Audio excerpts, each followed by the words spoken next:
करेंगे आज बहुत ही इंपॉर्टेंट टॉपिक है अपने अवकलन के अनुप्रयोग से, इंक्रीजिंग एंड डिक्रीजिंग फंक्शन। हालांकि मैं इसको नोट कर रखा हूँ कि जो इंक्रीजिंग डिक्रीजिंग फंक्शन है अपने चैप्टर 6.2 में इंक्लूडेड है, और जो ये प्रश्नावली है मैं आपको पहले ही बता दूं कि ये बेस्ड है किस पे, तो अवकलन के अनुप्रयोग से।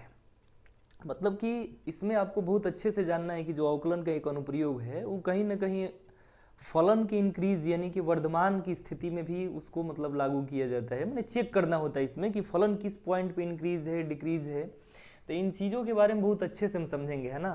तो सबसे पहले हम बात करेंगे इंक्रीजिंग डिक्रीजिंग फंक्शन की कॉन्सेप्ट पे, है ना, कि क्या होती है इंक्रीजिंग फंक्शन, क्या होती है डिक्रीजिंग फंक्शन, कैलकुलेट कैसे करते हैं, ग्राफिक्स का क्या इसमें बहुत ज़्यादा यूजेज है, सब देखेंगे बहुत अच्छे से, है ना। तो थोड़ी सी मैं आपको बता दूं, एक दो एग्जाम्पल से हम क्वेश्चन को सॉल्व करने का मतलब एक दो एग्जाम्पल से इस दोनों बातों को समझने का प्रयास करेंगे।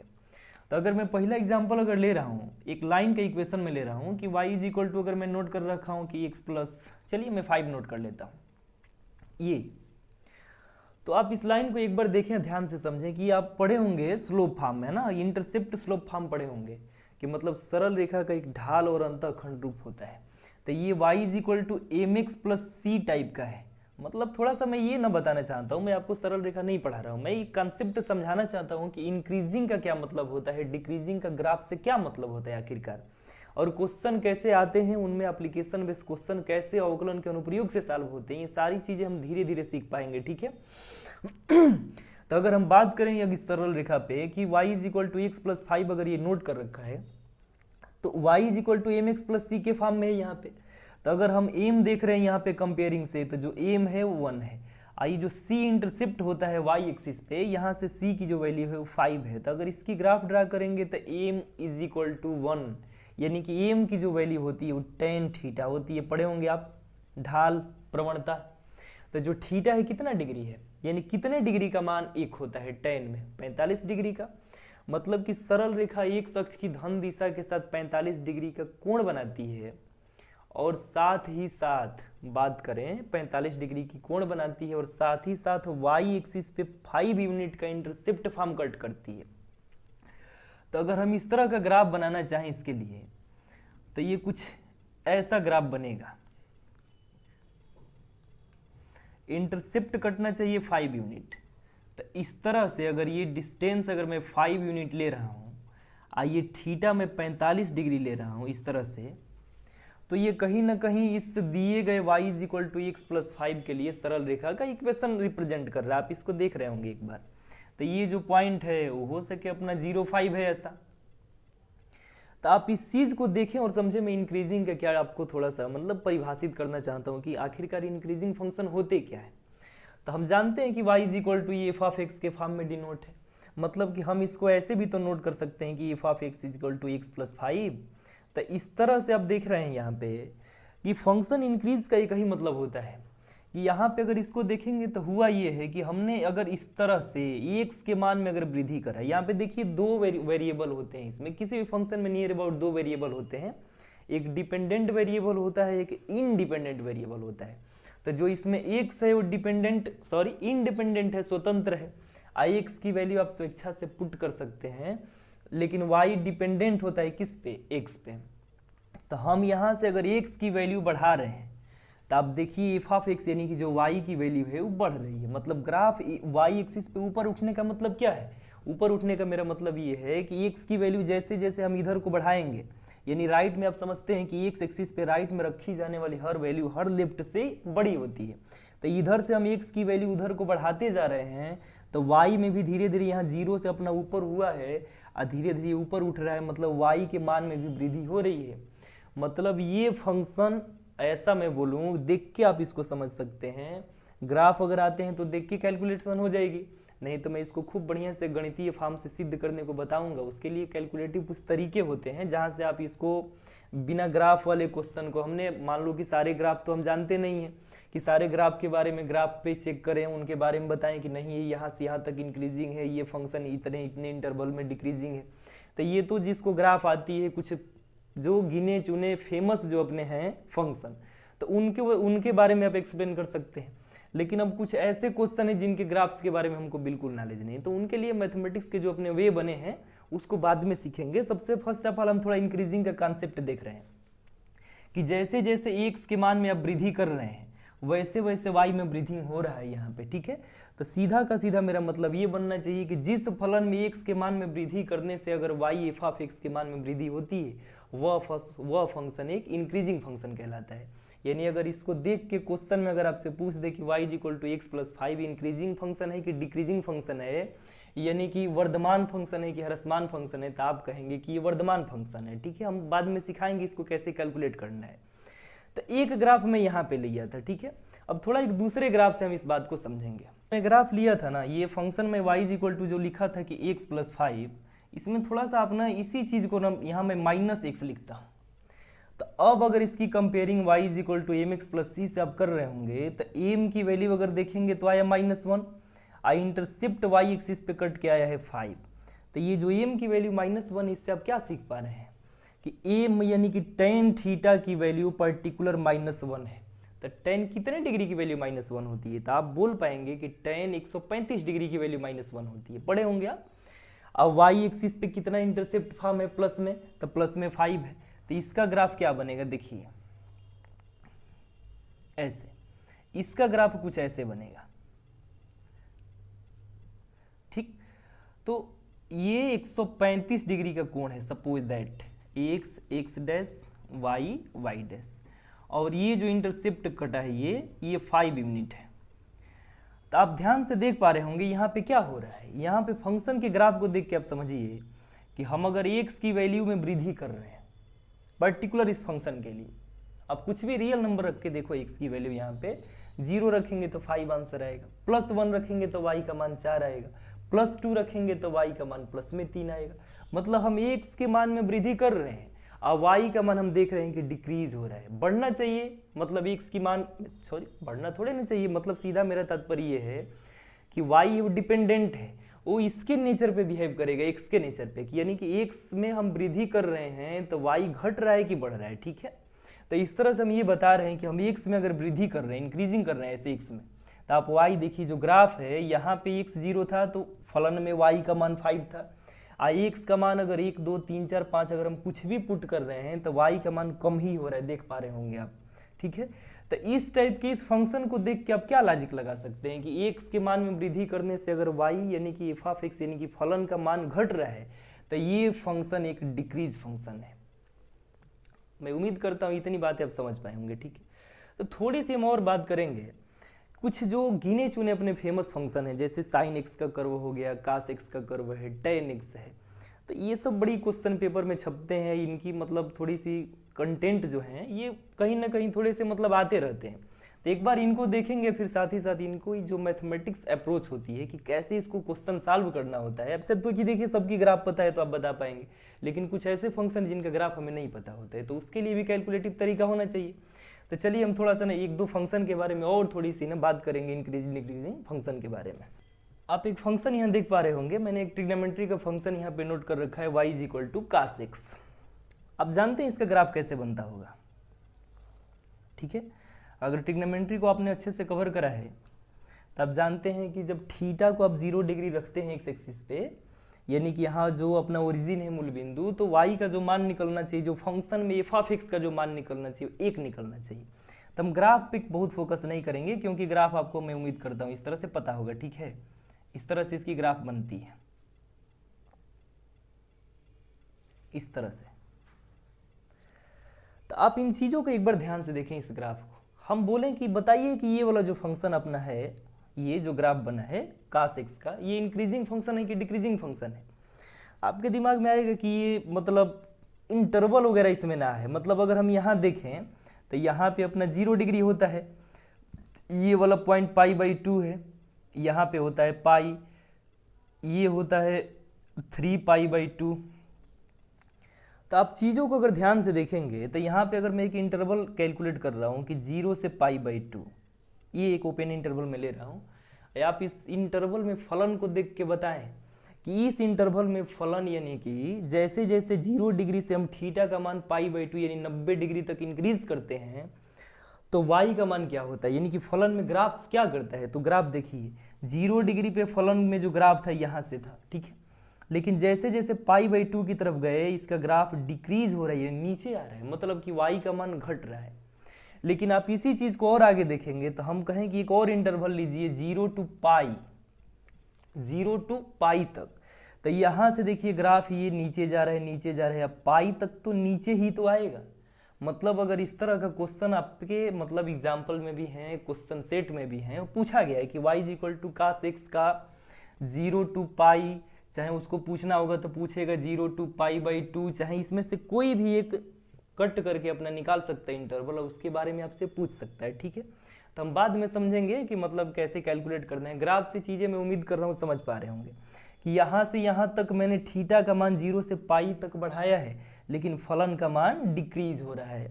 लेकिन यहाँ से देखिए π से लेके यहाँ है अपना, देख रहे होंगे 3π/2 है, तो यहाँ हो जाएगा अपना 2π यहाँ पे। तो आप देखिए यहाँ π से 2π तक क्या हो रहा है इस तरह से, तो फलन का मान फिर इंक्रीज हो रहा है। तो अगर मैं इस फंक्शन को दे के अगर ये सब ना लिखता, ये सब नहीं होता, अगर मैं पूछता कि बताइए कि पर्टिकुलर cos x एक इंक्रीजिंग फंक्शन है या डिक्रीजिंग फंक्शन है, तो आप कहोगे कि पहले आपको ये इसमें ज़रूर पता करना पड़ेगा कि कम से कम कोई एक इंटरवल दीजिए जहाँ पे हम इस बात को अप्रोच करें या बता पाएँ। तो अगर हम बोलना चाह रहे हैं कि आप सीधा का सीधा यहाँ देख के एक बार बोलिए कि 3π/2 से 2π तक इस पर्टिकुलर cos x का जो है ना ग्राफ है वो इंक्रीज कर रहा है कि डिक्रीज कर रहा है, तो आप कहेंगे इंक्रीज कर रहा है। तो हम बोल सकते हैं कि ऐसा हो ये रहा है कि मतलब पर्टिकुलर अगर कुछ देख के ग्राफ में इंक्रीज यानी कि y की वैल्यू ऊपर बढ़ रही है तो हम बोलते हैं कि फलन का मान इंक्रीज कर रहा है। लेकिन अगर कहीं y का मान घट रहा है पर्टिकुलर किसी एंगल या इंटरवल के बीच, तो हम कहेंगे कि फलन अपना इसके पर्टिकुलर इस इंटरवल के बीच में फलन इंक्रीजिंग नहीं बल्कि डिक्रीजिंग है। जैसे यहाँ पे क्या है, तो 0 to π तक, 0 से लेके इस पाई तक जो अपना फंक्शन है वो एक डिक्रीजिंग फंक्शन है।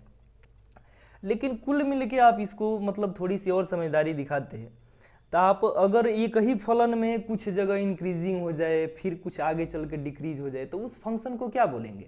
जैसे यहाँ पे मैं एक और एग्जाम्पल लेना चाहूँगा। सपोज दैट मैंने यहाँ नोट करा है कि f(x) = sin x। आप इसके ग्राफ को देखें, एक बार पढ़े होंगे, इसका ग्राफ कुछ ऐसे बनता है, ठीक है। चलो हम यहीं तक रहने देते हैं। तो ये sin x का ग्राफ है, x(x), इधर है y(y). आप चीज़ों को देख के समझ पा रहे होंगे कि यहाँ है 0, यहाँ होता है अपना π/2 ऐसे, यहाँ होता है पाई, यहाँ होता है सपोज दैट अपना 3π/2, यहाँ होता है 2π।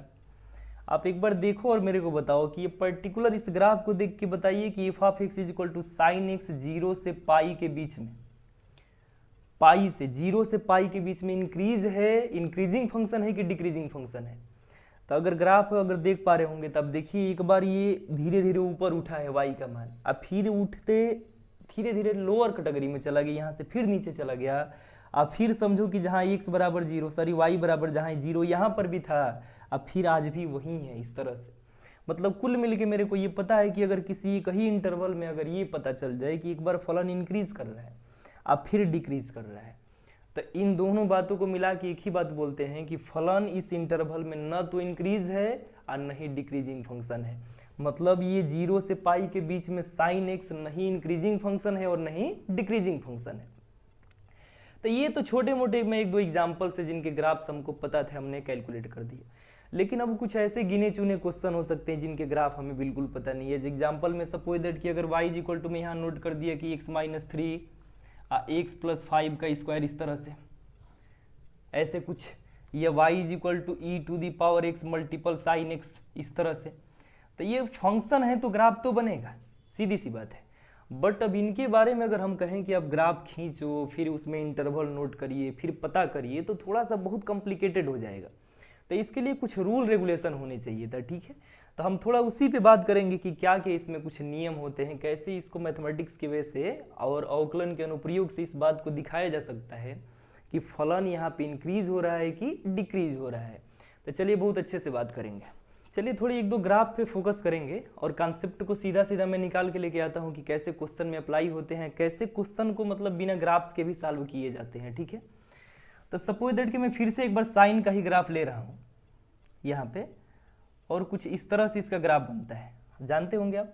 तो ये x x dash y y dash, यहाँ अपना 0 डिग्री, यहाँ पे अपना π/2 इस तरह से, ये है पाई। आप मेरे को बताओ कि इस पॉइंट पे फलन का मान इंक्रीज कर रहा है कि डिक्रीज कर रहा है। तो चूंकि आप अच्छी तरह से जानते हैं कि पीक है, इस पीक पे फलन का मान इंक्रीज डिक्रीज नहीं करता, या तो उसके लेफ्ट में डिक्रीज करेगा, नहीं तो उसके राइट में इंक्रीज करेगा। तो ये बात उल्टा सीधा भी सही हो सकती है कि लेफ्ट में इसके फलन इंक्रीज कर रहा था, फिर राइट जाएगा तो डिक्रीज करेगा। तो इस पॉइंट पे एक्चुअली होता ये है कि अगर इस पॉइंट पे अगर स्पर्शी अब ड्रा करते हैं तो एक्स एक्सिस के पैरेलल मिल जाती, एक्स एक्सिस के अगर पैरेलल मिल जाती है तो वहाँ पे फंक्शन का मान न तो इंक्रीज होता है नहीं डिक्रीज होता है, हाँ, लेकिन वहाँ से लेफ्ट में राइट में फलन का मान इंक्रीज डिक्रीज होता है। ठीक है, तो अगर मैं बताऊं यहाँ पे कि अगर मैं इस y = f(x) बोलें तो जो मैंने sin x नोट करा है, इसके लिए मैंने f'(x) कैलकुलेट करा, तो आप क्या निकाल लिए? तो आप निकाल लिए पर्टिकुलर गिवन फंक्शन के किसी भी पॉइंट पे खींची जा सकने वाली स्पर्शी की प्रवणता। अब मैं अगर f'0 रख दिया तो इसका सीधा का सीधा मतलब ये होना चाहिए कि f'0 यानी कि फलन के अवकलन का मान 0, यानी कि पर्टिकुलर x पॉइंट पे जो अवकलन है वो 0 है इस कर्व के लिए। इसका मतलब कि ये वाली स्पर्शी के बारे में बोल रहे हैं। तो हमें इसकी यूजेज यहाँ नहीं है, मैं कुछ जो सिखाना चाहता हूँ, मेरा मेन जो बताने का मकसद ये है कि इस पॉइंट से जहाँ इस इंटरवल में पर्टिकुलर, अगर मैं इस इंटरवल को थोड़ा सा काट के निकालूँ इस तरह से, तो इस इंटरवल में आप चीज़ों को देख पा रहे होंगे इस तरह से। तो इसमें हुआ ये है कि आप इधर इधर यहाँ से लेके यहाँ तक फलन का मान इंक्रीज हो रहा है, यहाँ 0 है। तो इंक्रीजिंग फंक्शन में आप इधर कहीं भी अगर कोई भी एक स्पर्शी आप खींचेंगे इस तरह से, इस तरह से, तो आप ध्यान से देख पा रहे होंगे हो ये रहा है कि जो स्पर्शी है वो एक्स एक्सिस के साथ एक्यूट एंगल बना रही है। यानी कि आप यहाँ पर अगर इस पॉइंट पे अगर एक स्पर्शी खींच पा रहे हैं इस तरह से, तो ये वाली स्पर्शी क्या कर रही है? तो इस स्पर्शी को आप देख रहे हैं इस तरह से कोण बना रही है एक्स एक्सिस के साथ इस तरह से। तो ये एक अक्ष के धन दिशा के साथ 90 से कम कोण बना रही है। अब कोई भी सरल रेखा जब एक्स एक्सिस के साथ 90 से कम डिग्री का कोण बनाती है तो उसकी प्रवणता होती है प्लस में। आप चीज़ों को देख पा रहे होंगे। आप 0 से 90 डिग्री तक tan थीटा का मान निकाल के देखिए, मतलब पॉजिटिव आंसर देगा। प्रवणता तो वही कहलाती है tan थीटा का मान। मतलब है कि यहाँ पे कॉन्सेप्ट निकल के आ रहा है, ध्यान से देखिए इस चीज़ को, कि फलन जहाँ जिस इंटरवल में अपना इंक्रीजिंग था उस इंटरवल में किसी भी पॉइंट पे अगर एक स्पर्शी ड्रा करते हैं तो स्पर्शी की जो प्रवणता होती है वो पॉजिटिव निकल के आती है। मतलब सीधा का सीधा अगर फंक्शन में बोलूँ कि अगर फंक्शन a से b में, मैं क्लोज ले लूँ या ओपन ले लूँ, कोई दिक्कत ना है बहुत ज़्यादा, तो अगर इस इंटरवल में फलन इंक्रीज कर रहा है यानी कि वर्धमान है, तो अगर आप चेक करना चाहें, ठीक है, तो इस a और b के बीच अगर कोई भी एक रियल नंबर ले लें, चाहे a को ही ले लें चाहे b को ले लें, अगर इस पॉइंट को लेंगे तो मान लीजिए एंडिंग पॉइंट है, तो एंड पॉइंट अगर मैं यहाँ पाई ले रहा हूँ तो पाई पे क्या हो रहा है, तो पाई पे स्पर्शी की प्रवणता 0 के इक्वल है। तो अगर पाई छोड़ देते हैं, यानी कि अगर हम बात कर रहे हैं a से b में, ठीक है, ओपन इंटरवल में मैं बात कर रहा हूँ, यानी कि आपको अगर इस b को शामिल न करना पड़े तब ये हो रहा है कि a और b के बीच किसी भी एक पर्टिकुलर रियल नंबर पे अगर इस फलन के स्पर्शी की प्रवणता खींचेंगे तो वह प्रवणता पॉजिटिव यानी कि प्लस में आएगी। मतलब कि dy/, जो dx की वैल्यू है ये अगर बड़ी है 0 से यानी कि प्लस में है, तो पर्टिकुलर अगर ये मैं कैलकुलेट कर रहा हूँ किसके लिए, x के लिए, वेयर जो x है वो बिलोंग्स टू रियल नंबर के लिए है, तब पर्टिकुलर इस x पॉइंट पे चाहे इधर इस इंटरवल में ये x कहाँ है, तो ये x a और b के बीच कहीं भी हो सकता है। तो यानी हम बोलेंगे कि इस a b के बीच में जो फलन का मान है वो इंक्रीज कर रहा है। मतलब आप चीज़ों को देखें, यहाँ जो पाई है π/2, तो π/2 से पहले अगर 60 डिग्री भी लेके अगर आप कैलकुलेट करते तब क्या देखते कि यहाँ पे जो स्पर्शी है वो एक अक्ष की धन दिशा के साथ 60 डिग्री का कोण बना रही है। सपोज दैट, ऐसा मैं बोलना चाह रहा हूँ, तो tan थीटा का मान कितना, तो tan थीटा यानी कि tan 60 डिग्री या tan 60 डिग्री का मान प्लस में अपना होता है √3, ठीक है। अच्छा, ये अगर चीज़ें अगर अभी समझ में ना आ रही हैं तो एक दो और हम फोकस करेंगे ग्राफ पे, वहाँ से बहुत चीज़ें अच्छी तरह से निकल के आएंगी। एक बार फिर यहाँ ध्यान से देखिए कि पर्टिकुलर यहाँ से लेके इस इंटरवल में फलन क्या कर रहा है तो डिक्रीज कर रहा है ऐसे। तो अगर इस डिक्रीजिंग पॉइंट यहाँ से यहाँ के बीच में यानी कि π/2 से पाई के बीच में अगर कोई भी एक पॉइंट हम ले लें तो इस पॉइंट पे जो हम स्पर्शी ड्रा कर रहे हो क्या कर रही है, तो एक शख्स के धन दिशा के साथ कम से कम 90 डिग्री से अधिक का तो कोण बनाएगी ही बनाएगी, कन्फर्म है, ठीक है। और जब एक एक्सिस के साथ 90 डिग्री से अधिक का कोण बनाएगी तो तब इस सरल रेखा की जो स्पर्शी की जो प्रवणता बननी चाहिए वो निगेटिव बननी चाहिए। मतलब सीधा सीधा साफ है कि इस इंटरवल में जो फलन है ये डिक्रीज कर रहा है। तो इस इंटरवल के अगर बीच में कोई भी एक पॉइंट लेंगे, सपोज दैट कि यहाँ अगर सी डी अगर अपना इंटरवल में ले रहा हूँ, इस सी डी यहाँ अगर कोई x बिलोंग्स टू मैं रियल नंबर ले लूँ, इसके जो x बीचों बीच है कहीं भी हो सकता है। अगर आपने कैलकुलेट करा फंक्शन का dy/dx एट पॉइंट x पे, जो आंसर निकल के आया वो इज लेस देन 0 आया, मतलब कि इस स्पर्शी की जो प्रवणता है वह कितना होगी, 90 डिग्री से अधिक कोण के लिए हर स्पर्श रेखा की या हर सरल रेखा की जो प्रवणता होती है वो माइनस में होती है, क्योंकि 90 डिग्री से अधिक हर एक सरल रेखा की प्रवणता आप कैलकुलेट करके देख पाएंगे। अब देख भी लीजिएगा, ऐसे प्रवणता यानी निगेटिव होती है। तो एक बार मैं जो चीज़ों को यहाँ पे मैंने एक्सप्लेन करना चाहे उसको थोड़ी एक बार साफ सुथरा मैं नोट कर रहा हूँ कि मैं आखिर बोलना क्या चाहता था, ठीक है।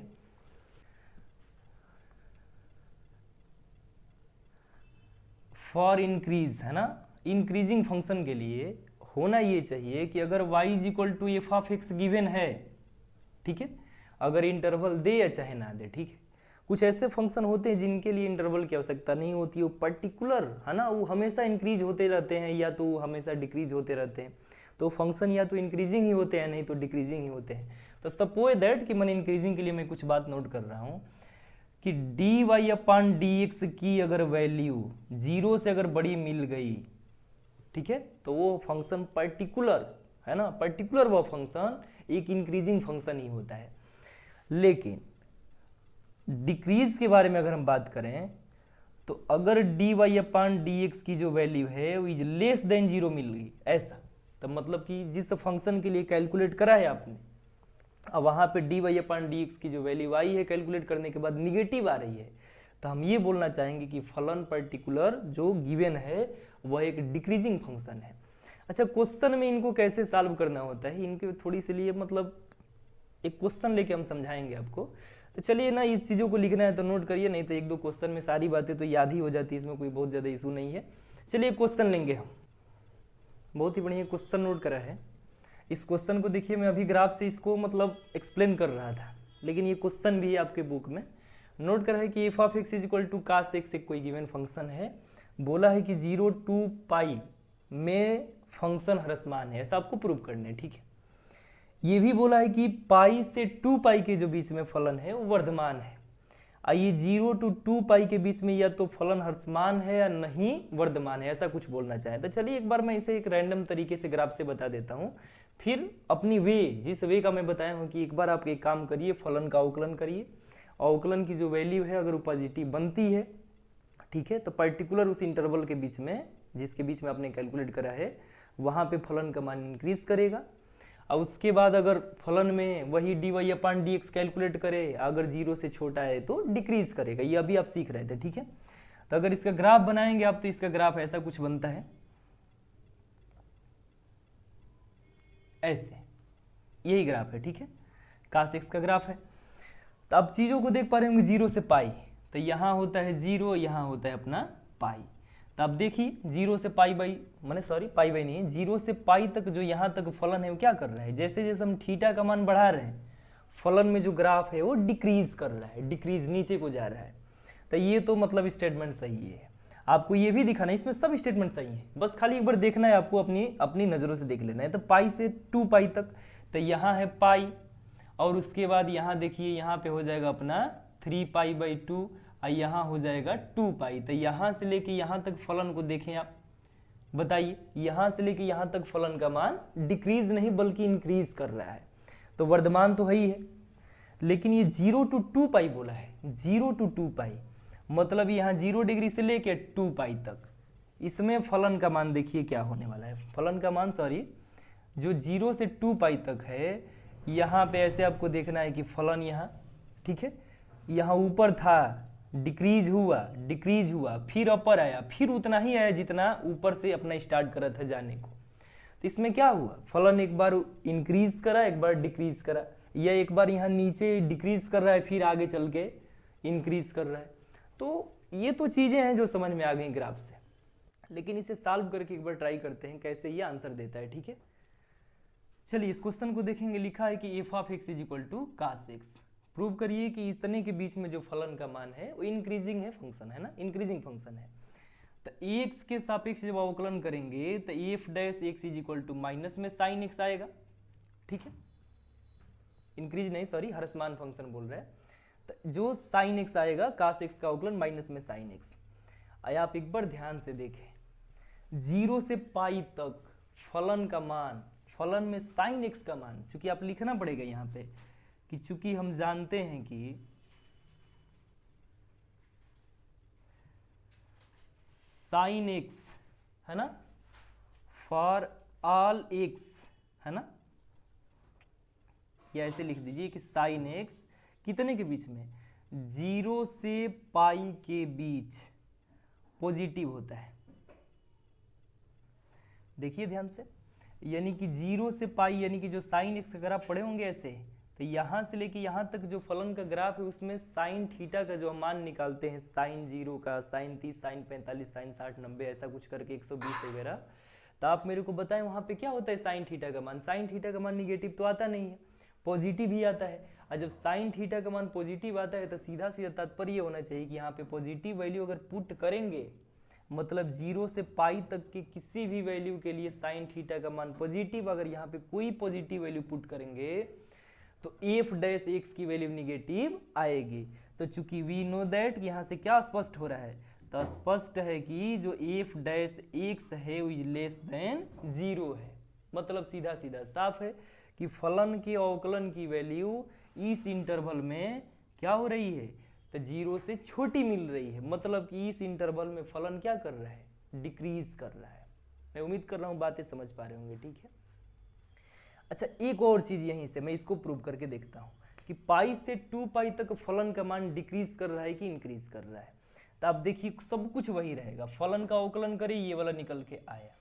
तो आप थोड़ा यहाँ पे कुछ वैल्यूज जरूर पता होनी चाहिए, साइन का, स्टैन का, सेक और कोसेक की, क्योंकि ट्रिग्नोमेट्री फंक्शन कुछ फेमस क्वेश्चन है जो अपने बुक में है, तो इनके लिए तो कुछ नॉलेज एक्स्ट्रा होना ही चाहिए। तो हमें पता करना है कि पाई से 2 पाई में फलन का मान वर्धमान है। तो आप देखिए अवकलन करें, इतना आया, तो बताओ तो मेरे को कि 180 से 360 यानी कि 2 पाई तक साइन थीटा का मान पॉजिटिव होता है कि निगेटिव।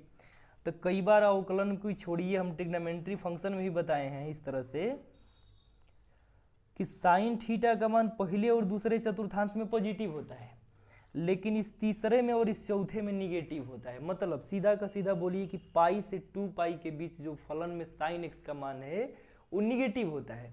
तो जब यहाँ पे आप निगेटिव वैल्यू पुट करेंगे साइन एक्स के जगह पे, तो पहले से ऑलरेडी माइनस है, यानी कि कुल मिलकर जो वैल्यू बन के आएगी वो पॉजिटिव आएगी।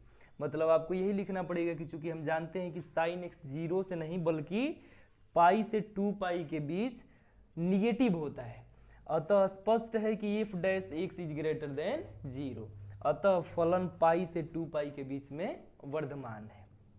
सीख पा रहे होंगे आप, है ना। तो इस तरह से अपने ये दोनों क्वेश्चन के आंसर ऐसे एक्सप्लेन कर पाते हैं। चलिए इस तीसरे क्वेश्चन को भी मैंने जैसे एक्सप्लेन करा वैसे आप एक्सप्लेन करिएगा, यानी कि आप इन चीज़ों को देख पा रहे होंगे।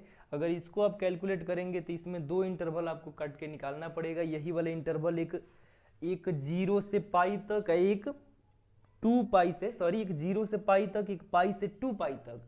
आया आप इन चीज़ों को देख के बताइए कि एक बार फलन में dy/dx की वैल्यू निगेटिव है, एक बार dy/dx की वैल्यू पॉजिटिव है। मतलब सीधा सीधा साफ है कि अगर ये दोनों बात एक साथ संभव होती हैं तो तब उस इंटरवल के बीच में फलन का मान न तो इंक्रीजिंग होता है और न ही डिक्रीजिंग होता है। तो एक मैंने छोटा सा जो कॉन्सेप्ट होना चाहिए था इंक्रीजिंग डिक्रीजिंग, हालांकि मैं पूरा भी नहीं बताया आपको, क्योंकि जैसे जैसे थोड़ी क्वेश्चन के लेवल बढ़ते जाएंगे मैं वैसे वैसे हर बातों को एक्सप्लेन करता जाऊंगा। लेकिन कुछ हद तक मैंने इसको समझाने का बहुत अच्छे से प्रयास करा है कि इंक्रीजिंग डिक्रीजिंग फंक्शन की एक्चुअली मीनिंग क्या है। तो चलिए आज की क्लास हम यहीं तक रहने देंगे, ठीक है, क्योंकि मैंने खाली इंट्रो ही बताना है आज। हम कल से क्वेश्चन की सीरीज स्टार्ट करेंगे, बहुत अच्छे से एक्सप्लेन करेंगे, ठीक है।